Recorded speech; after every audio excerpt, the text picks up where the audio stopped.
ಇಲ್ಲಿ ನೀವು ನೆನೆ ಯಾರು ಕೂಡ ಮಾಕ್ ರೌಂಡ್ದು ರಿಸಲ್ಟ್ನ ನೋಡೋಕ್ಕಾಗಿಲ್ಲ. ಇಲ್ಲಿ ರಿಸಲ್ಟ್ ಇವತ್ತಾದರೂ ಬರುತ್ತಾ ಬರಲ್ಲ ಅಂತ ನೀವು ಸಾಕಷ್ಟು ಜನ ವೆಯ್ಟ್ ಮಾಡ್ತಿದ್ರಿ. ಫೈನಲಿ ಇದ್ರ ಬಗ್ಗೆ ಕೀ ಅವರ ಆನ್ಸರ್ನ ಮಾಡಿದ್ದಾರೆ. ಆದರೆ ಏನು ಎಲ್ಲನೂ ಕೂಡ ಈ ಒಂದು ವಿಡಿಯೋದಲ್ಲಿ ತಿಳಿಸ್ಕೊಡ್ತೀನಿ. ಅದಕ್ಕಿಂತ ಮುಂಚೆ ಯಾರು ಚಾನಲ್ ಸಬ್ಸ್ಕ್ರೈಬ್ ಮಾಡ್ಕೊಂಡ್ರಲ್ಲ ಪ್ರತಿಯೊಬ್ಬರು ಕೂಡ ಸಬ್ಸ್ಕ್ರೈಬ್ ಮಾಡ್ಕೊಳ್ಳಿ.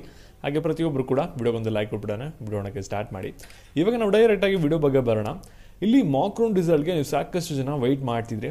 ರಿಸಲ್ಟ್ ಬಂದಿದೆಯಾ ಇವತ್ತಾದರೂ ಅಂತ ಕೇಳಿದ್ರೆ ಖಂಡಿತವಾಗ್ಲೂ ಇವತ್ತು ರಿಸಲ್ಟ್ ಬಂದಿಲ್ಲ. ಮತ್ತು ನೀವು ಸಾಕಷ್ಟು ಜನ ಕೇಳ್ತೀರಾ ಇವತ್ತು ಮಾಕ್ ರೌಂಡ್ ರಿಸಲ್ಟ್ ಬರುತ್ತಾ ಅಂತ. ಇಲ್ಲಿ ಮಾಕ್ ರೌಂಡ್ ರಿಸಲ್ಟು ಇವತ್ತು ಕೂಡ ಬರ್ತಾ ಇಲ್ಲ. ಹಾಗಾದರೆ ರಿಸಲ್ಟ್ ಯಾವಾಗ ಬರುತ್ತೆ ಅನ್ನೋ ಒಂದು ಪ್ರಶ್ನೆ ಇದ್ದೇ ಇರುತ್ತೆ.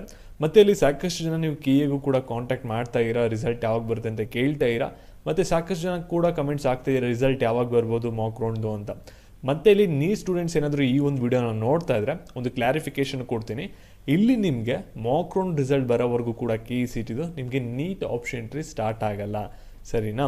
ಹಾಗಾದರೆ ನಿಮಗೆ ಯಾವಾಗ ನೀಟ್ ಆಪ್ಷನ್ ಎಂಟ್ರಿ ಸ್ಟಾರ್ಟ್ ಆಗ್ಬೋದು ಅಂದರೆ ಮಾಕ್ ರೌಂಡ್ ರಿಸಲ್ಟ್ ಬಂದು ಒಂದು ದಿನ ಆಗಿದ ತಕ್ಷಣ ನಿಮಗೆ ನಾಳೆಯಿಂದ ರಿಸಲ್ಟ್ನ ಸ್ಟಾರ್ಟ್ ಮಾಡ್ಬೋದು, ಸರಿನಾ? ಇವಾಗ ನಿಮಗೆ ಮಾಕ್ ರೌಂಡ್ ರಿಸಲ್ಟ್ ಏನಾಗ್ತಿದೆ KE-CET ಕೋರ್ಸ್ದು ಅಂದರೆ ಇಲ್ಲಿ ನಿಮಗೆ ಇವತ್ತು ಬರಲ್ಲ.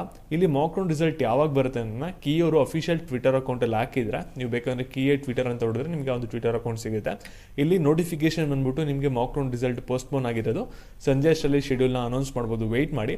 ಅದ್ರ ಪ್ರಕಾರ ನಿಮಗೆ ಮಾಕ್ ರೌಂಡ್ ರಿಸಲ್ಟ್ ಬಂದ್ಬಿಟ್ಟು ಇಲ್ಲಿ ನಾಳೆ ಅಂದರೆ ಆಗಸ್ಟ್ 9ನೇ ತಾರೀಕು ಸಂಜೆ 6 ಗಂಟೆ ಆದಮೇಲೆ ಬರುತ್ತೆ ಅಂತ ಇಲ್ಲಿ ನೋಟಿಫೈ ಮಾಡಿದರೆ. According to KE official Twitter account ಸೋರ್ಸಲ್ಲಿ ಬಂದಿರುವಂಥ ಇನ್ಫಾರ್ಮೇಷನ್ ಪ್ರಕಾರ ಅಫಿಷಿಯಲ್ ಅಪ್ಡೇಟ್ಸು ವೆಬ್ಸೈಟಲ್ಲಿ ಏನಾಗಿದೆ ಅಂದರೆ ಸಂಜೆ ಅಷ್ಟಲ್ಲಿ ಬರುತ್ತೆ, ವೆಯ್ಟ್ ಮಾಡಿ. ನಿಮ್ಮ ಫ್ರೆಂಡ್ಸು ಮಾಕ್ ರೌಂಡ್ ರಿಸಲ್ಟ್ಗೆ ವೆಯ್ಟ್ ಮಾಡ್ತಿದ್ರೆ ಈ ಒಂದು ವಿಡಿಯೋನ ಶೇರ್ ಮಾಡಿ. Thank you.